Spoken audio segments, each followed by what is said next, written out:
umuhanzi akaba n'umwanditsi w'indirimbo Mugisha Benjamin wamamaye nka The Ben amaze icyumweru muri Leta Zunze Ubumwe za Amerika, aho yagiye mu bikorwa bye by'umuziki no gutegura ibijyanye no kumurika alubumu ye nshya.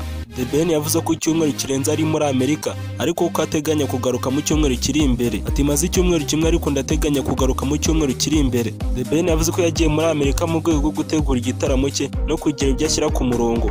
The Ben atangaje ibi mu gihe aherutse gutangira urugendo rwo gushyira hanze indirimbo zigize alubumu yazamurikira abafana be mu gitaramo kizabera muri Big Arena ku itariki ya 2 Mutarama 2025.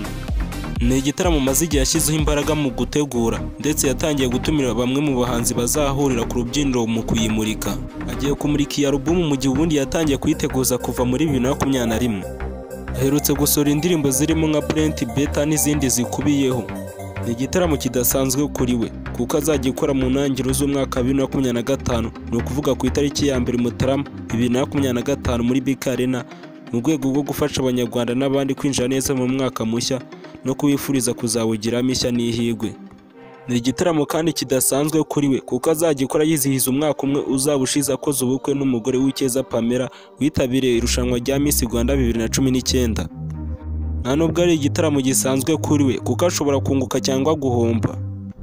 Ibi birashingirwa kuba ari we ugomba gushora imari mu itegurwa ry'iki gitaramo, gushaka abafatanyabikorwa, abaterankunga n'abandi, bivuze ko azabasha kumenya niba yungutse cyangwa se yahombye. Bitandukanye n'ibindi bitaramo yagiye aririmbamo kuko ijanisha rinini ry'ibitaramo yaririmbyemo yabaga yishyuwe amafaranga ye, bivuze ko abamutumiye niba barunguka cyangwa se bagahomba ye ntibyamugeragaho kuko yabaga yamaze kubona amafaranga ye mbere y'igihe. The Ben yumvikanisha ko igitaramo yagihuje no kumurika alubumu ye nshya kubera ko idasanzwe mu rugendo rwe rwa muzika, kandi ni nk'urufatiro rw'urugendo rwe rw'umuziki. Ati ni alubumu ufite ubusobanuro bukomeye ku buzima bwanjye, nibaza ko ari no ku muziki nyarwanda kuko nzahanahatangaritse ibintu bikomeye cyane.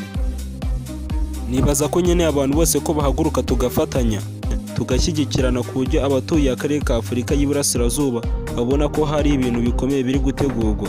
The Ben birashoboka ko ari we muhanzi wa mbere wo mu Rwanda ufitanye indirimbo nyinshi na bagenzi be, kuko iyo usubije inyuma amaso usanga arusha indirimbo n'abahanzi bo hambere bamamaye mu mateka. Imibare yo hafi igaragaza ko afite indirimbo zirenga 38 yakoranye n'abandi bahanzi.